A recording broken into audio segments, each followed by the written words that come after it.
Olá, bem-vindos ao canal. Nessa videoaula falaremos sobre demonstração e solução de problemas. Discutiremos a diferença que existe entre demonstração e solução de problemas. Primeiramente, vamos falar de demonstração.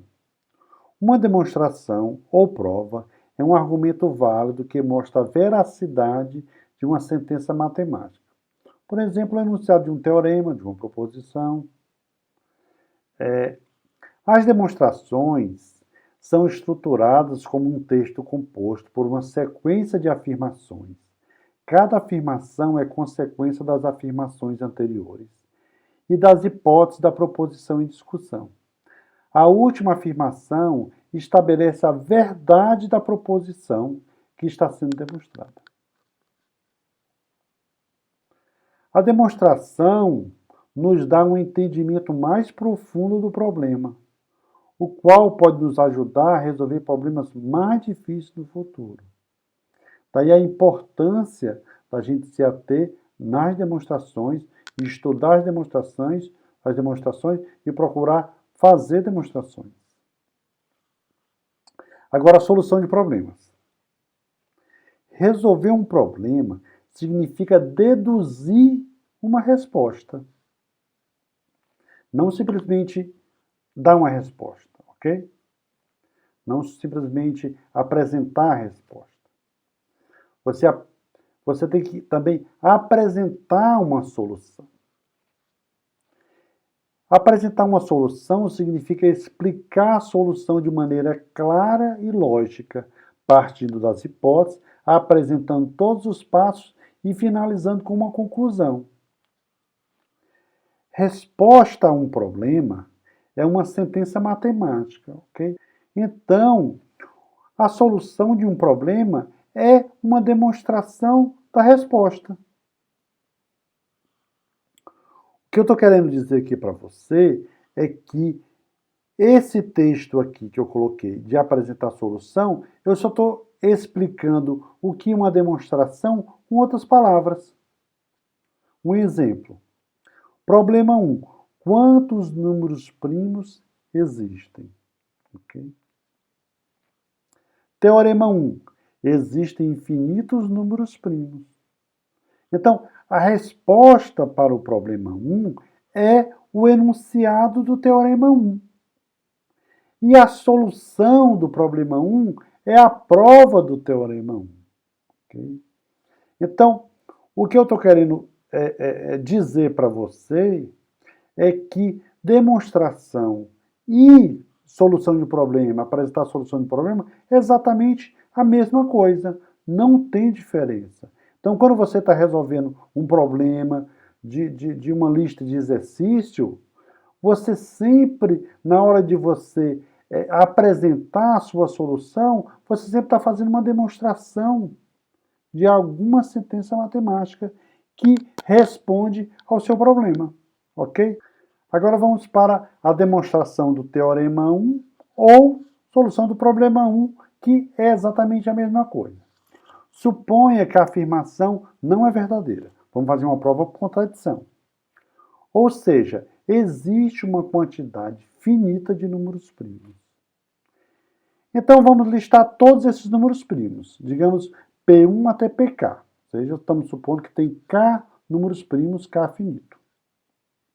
Definimos N igual a P1 vezes P2 até Pk mais 1. Ou seja, vamos pegar todos esses primos aqui, multiplicar todos eles e somar 1 e chamar de N esse novo número. A afirmação N é primo. N primo, você está fazendo isso aqui é uma sentença matemática, uma afirmação. Então a gente tem que provar. Vamos lá. De fato, PI não divide N qualquer que seja I. Porque PI divide esse indivíduo aqui. Se PI dividisse N, PI teria que dividir 1. Mas a gente está supondo que PI é primo. PI não divide 1. Ou seja, N é maior do que 1 e só é divisível por ele mesmo e pelo 1. Logo, o N é primo. uma contradição, pois o N é maior do que PI para todo I, ok? N é maior do que qualquer um desses P's aqui.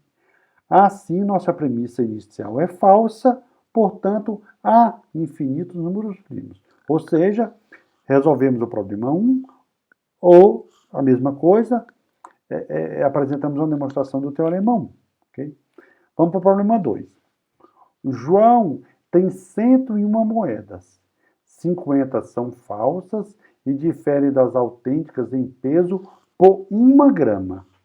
Ele também tem uma balança que mostra a diferença de peso de 2 objetos colocados em cada prato da balança.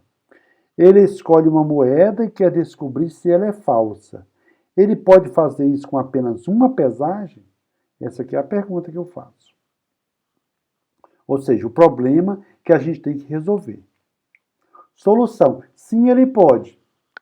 Poxa vida, ninguém deve ficar satisfeito com essa resposta, ok? Então vamos caminhar mais um pouco aqui. Vamos lá, vamos descrever a solução.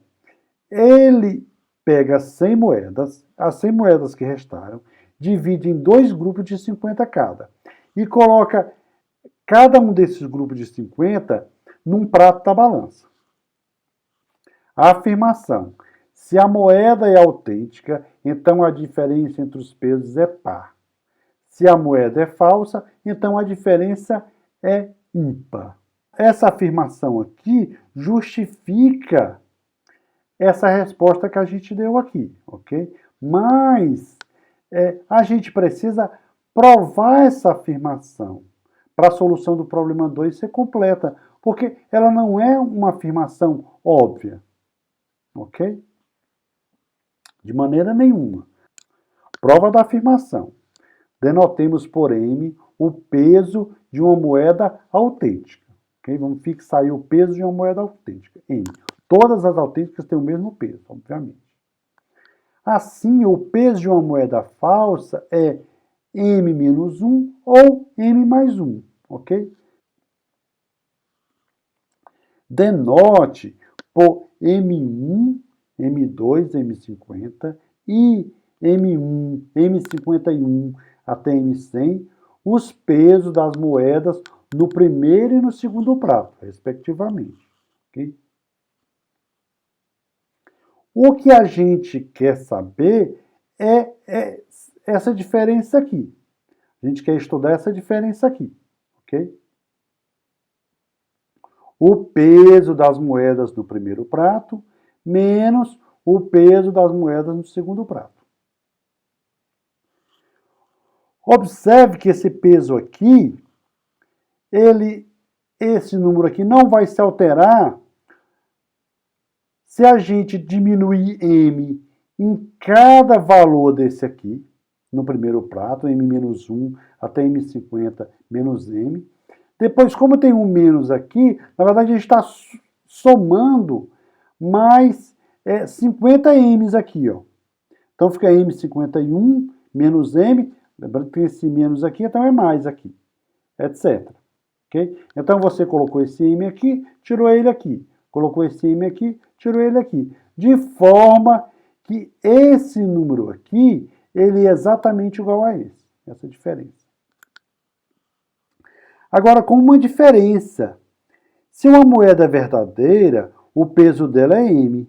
Então, essa soma, essa diferença aqui vai dar zero quando você tiver uma moeda verdadeira. Se você tiver uma moeda falsa, essa diferença aqui vai dar mais ou menos 1. Ou seja, essa soma aqui inteira é uma soma de mais ou menos 1. Todas essas parcelas aqui, não nulas, as não nulas, ou é mais ou é menos 1. Se a moeda é autêntica, a soma acima é formada por 50 parcelas de mais ou menos 1. Okay? Porque a gente tem 50, se a moeda for autêntica, então, dentre estas 100 moedas, 50 são verdadeiras.